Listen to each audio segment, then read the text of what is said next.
17 বছর পর ভোট দেওয়ার সুযোগ পেয়েছি, সেজন্য আল্লাহ রব্বুল আলমীর কাছে শুকরিয়া আদায় করছি।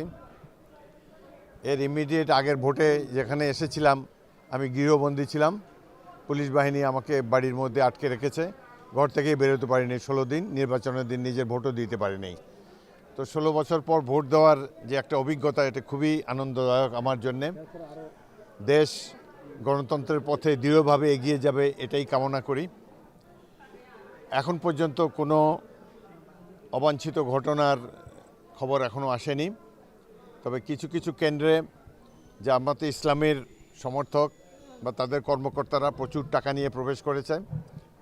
দু একজনকে পুলিশকে অবহিত করা হয়েছে। বদরপুরে একটি কেন্দ্রে 2 লক্ষ টাকা নিয়ে একজন তাদের কর্মীকে ভোটারকে প্রভাবিত করার মতো সিচুয়েশনে পাওয়া গিয়েছে, তবে পুলিশ কোনো ব্যবস্থা নেয়নি। যাই হোক, আমরা চাই শান্তিপূর্ণভাবে নির্বাচনটি শেষ হোক। এই নির্বাচনের উপরে বাংলাদেশের ভবিষ্যৎ নির্ভর করে। আমরা কি গণতান্ত্রিক রাষ্ট্র হিসাবে টিকে থাকব, নাকি কেবলমাত্র পরাশক্তির ক্রীড়নক হিসাবে টিকে থাকব, সেটি ভোটাররা নির্ধারণ করবে। বাংলাদেশের জনগণের উপরে আমার পুরোই আস্থা রয়েছে এবং সারা দেশে এখন পর্যন্ত শান্তিপূর্ণভাবেই নির্বাচন অনুষ্ঠিত হতে যাচ্ছে।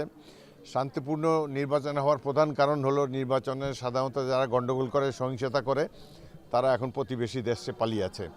এই কারণেই প্রধানত ভোটটা এখন পর্যন্ত সুষ্ঠু আছে। তবে আশা করব এই নির্বাচনের ফলে আমাদের দেশবাসী গণতন্ত্রের পথে শক্তভাবে এগিয়ে যাবে, আমাদের অর্থনীতি আরও সমৃদ্ধ হবে এবং দেশের জনগণ তাদের সকল নাগরিক অধিকার ভোগ করতে পারবেন, এমনই একটি সরকার আমরা প্রতিষ্ঠা করতে চাই। আমার দল বিএনপি যদি রাষ্ট্র ক্ষমতায় যায়, তাহলে ইনশাল্লাহ এদেশের জনগণ একটি নতুন বাংলাদেশ দেখতে পাবেন। এখানে প্রত্যেকটি মানুষের সমান অধিকার তারা প্রয়োগ করতে পারবেন। বিশেষ করে অর্থনৈতিক ক্ষেত্রে আমরা অনেক উন্নয়ন দেখতে পাব।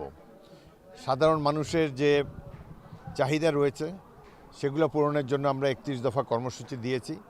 তো আমরা আশা করব যদি বিএনপি সরকার গঠন করে, তাহলে আমরা সেই আমাদের নির্বাচনী ইশতেহার অনুসারে এবং 31 দফা কর্মসূচি অনুসারে শহীদ রাষ্ট্রপতি জিয়াউর রহমানের প্রদর্শিত বাংলাদেশি জাতীয়তাবাদকে অনুসরণ করে আমরা বাংলাদেশকে একটি উন্নত রাষ্ট্রে পরিণত করব।